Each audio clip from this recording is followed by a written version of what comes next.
কালো করিস না লো ও গোয়ালের ঝি, আমায় বিধাতা করেছে কালো, আমি করব কি?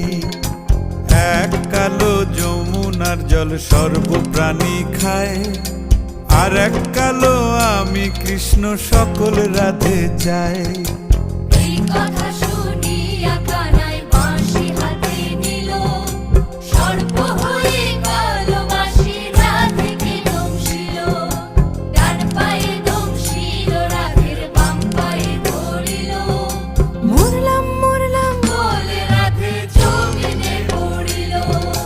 মরবে না রাধে মন্ত্র ভালো জানি, দুই একখানা ঝাড়া দিয়ে বিষ করিব পানি। এমন অঙ্গের বিষ যে ঝাড়িতে পারে,